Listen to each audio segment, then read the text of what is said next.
There are usually many ways a problem can be tackled when writing computer programs. Often there is no best approach, although programmers are often considering trade-offs between processing time, memory or disk requirements, and the readability of an algorithm. However, sometimes when there's more than one approach that could be taken, some algorithms are better than others in terms of how efficiently they execute. In this first video of a two-part series, we explore how algorithms can be measured, a method of determining efficiency, and how we can use a notation to express this. So let's take a very simplistic piece of code and consider how we could measure it. So here in this algorithm, we're reading in 3 names into an array called names. Here we can see there are 7 lines of code that need to be executed, so we could state that there are 7 steps to solve the algorithm. It has a complexity of 7. Now let's look at a piece of code that achieves the same result, but this time with a simple for loop. Here we can see there are 7 lines of code again, but this time 3 of them are part of a loop.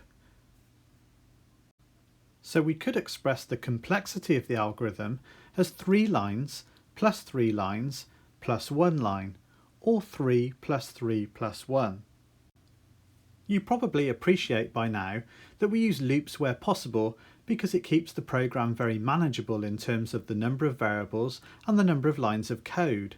They give us a significant advantage because it makes a program scalable. In other words, we could increase the value of n and it would have no effect on the number of lines of code, but the so-called time complexity has increased. For example, let's assume we wanted to read in 30 names instead of 3. All we need to do is change the value of n in this program from 3 to 30 and it would still work without any additional lines of code, unlike the first example above that we looked at. In fact, the number n is pretty arbitrary. As long as you have sufficient memory, n could be any value. Therefore, we're better expressing our algorithm in terms of 3 plus 3n plus 1. That means 3 lines of code plus 3 lines of code that execute n number of times depending on the value of n, plus 1 line of code, the console.writeLine, at the end. In fact, we would probably write the program like this to give the user the maximum flexibility since we were already using an array. So here we're asking the user how many students do they want to enter before reserving the memory and then entering that number of students into the array. So in terms of complexity, we can represent this as 4 lines of code plus 3 lines of code executed n times depending on the number of students, plus 1 line of code, or 4 plus 3n plus 1. So a common misconception here is that complexity is about how difficult the algorithm is to write. That's not true. There are very simple algorithms that GCSE or A-level students would be capable of, including this one. Complexity or time efficiency is about how many steps are required to complete the algorithm. Another misconception is that complexity is a measure of processing time. Although clearly related to complexity, that's not strictly true either. A 4 GHz processor is clearly going to execute code more quickly than a 1 GHz processor, but the number of steps taken in an algorithm are the same. There's also user input involved in this algorithm, so actually the time to complete is entirely dependent on how quickly the user makes the inputs. When considering efficiency, we're looking at the number of steps to be taken, called the time complexity, and the memory requirements known as the space complexity. You could have 2 different algorithms programmed in 2 different ways, requiring no input and executing on the same processor architecture. They're likely to have different time and space complexity, even though they achieve the same task. So the interesting thing to consider when we express the complexity of an algorithm is that not all parts are equal. In our last example, 4 plus 3n plus 1, it's really only the 3n part that is significant. That is the part of the calculation that has the most impact. If n is 1,000, then 3n is 3 times 1,000, which equals 3,000. So the numbers 4 and 1 really have no overall impact on the complexity. We always think about scaling up an algorithm and not scaling it down. Therefore, 4 plus 3n plus 1 can actually be represented simply as 3n. There are two simple rules to follow. Remove all the terms except for the one with the largest factor or exponent, and remove any constants.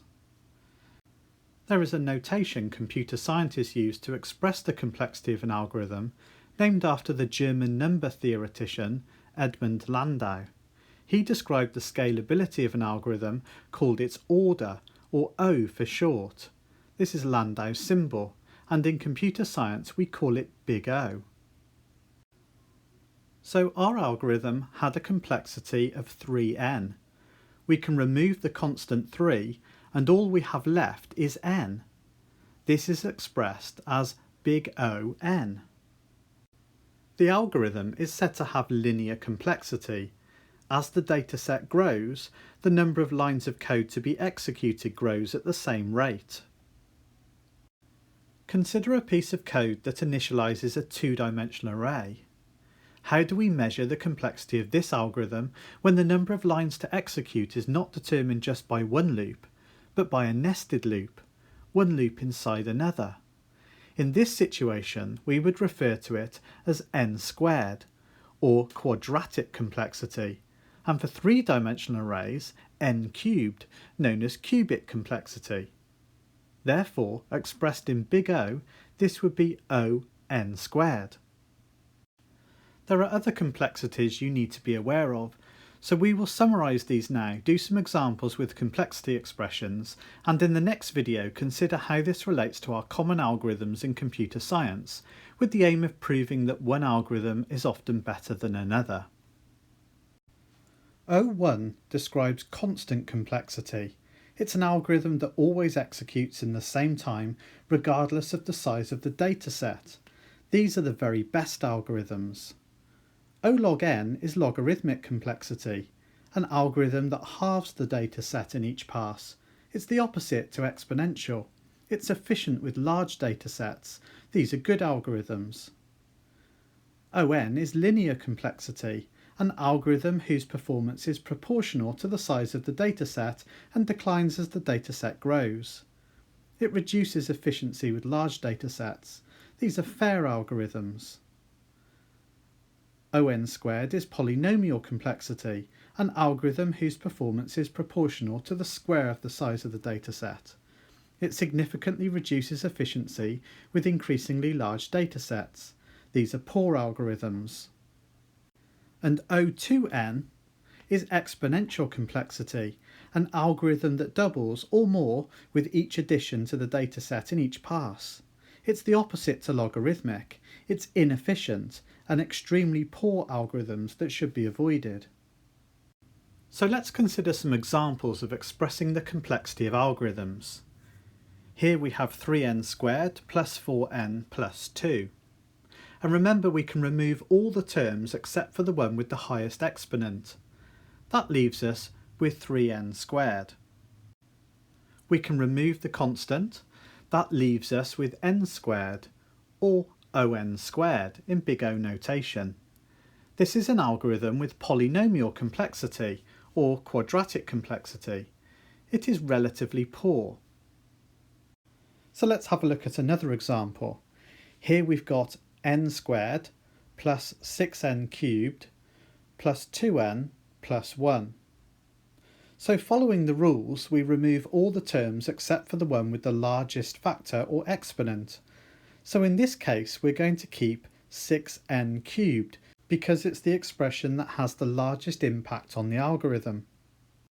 When we remove the constant, we get left with n cubed, or cubic complexity. So in big O notation, this is on cubed.